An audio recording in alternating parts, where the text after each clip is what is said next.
came from my father came from my grandfather came from great-grandfather, and so on and so on. So it goes back, until it all goes back to Adam alayhi salam.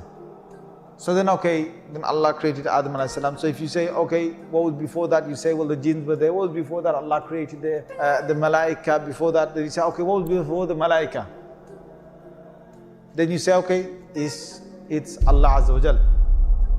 It's Allah Azza wa Jal. There will be a question that the shaitan will put forth. He will say, هَذَا خَلْقُ اللَّهِ فَمَنْ خَلَقَ اللَّهِ. This is the creation of Allah, so who has created Allah? Na'udhu billah. So if you think backwards in time, you think, well, what was there before Allah? But before only comes because you're thinking about time. يا أيها الناس اذكروا نعمة الله عليكم هل من خالق غير الله يرزقكم من السماء والأرض لا إله إلا هو فأنى تؤفكون. So before Allah Azza wa Jal, there is no before. That question doesn't even exist. There is no such thing before Allah. Allah was there, finished. And that's what we need to say. We can't use the human brain to understand this. Just like if I tell you to lift 10 kilos, if I tell you to lift 10 kilos right now, you can lift 10 kilos. If I tell even a super strong person, you lift with one arm 1,000 kg, can you do it? No. If I tell him to do 10,000 kg, can you do it? No.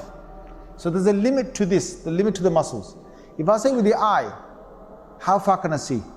Some people can see 1 mile of a distance, some people 3-4 miles of a distance on a clear day. Some people 5 miles.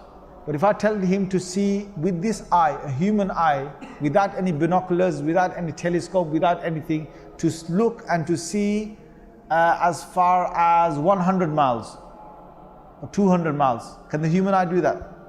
No. So the human eye is limited. The human muscles are limited. The ears, even if there's a massive explosion on halfway across the world or quarter way across the world, I can't hear that.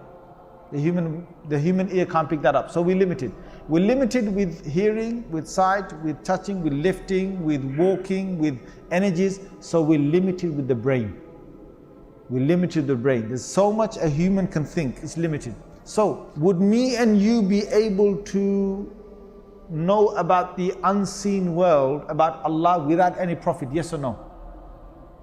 Yes or no? We can't. It's only through the prophets. So whatever the prophets now tell us about Allah, we have to trust it. The human can't bring now new arguments about Allah from himself. It won't work. Because the whole concept of Allah is not a man-made thing. Allah has sent prophets to the earth to talk about God. So if a question is now said about Allah Azza wa Jal, about who He is, what He was and so on, no human being can ever come and talk about God without a dalil and without a prophet evidence. You have to go through a prophet. So when philosophers, when scientists, when your normal ordinary human beings, they talk about God and that God must be this, God must be that, we do not accept the authority of anybody. We accept only the authority of the Anbiya, of the prophets, because they were told about God, from God, they were told who God is. So you have to go through them to find out who God is. Anyone else you will take, even if your own brain, you try and understand Allah, then you will fail.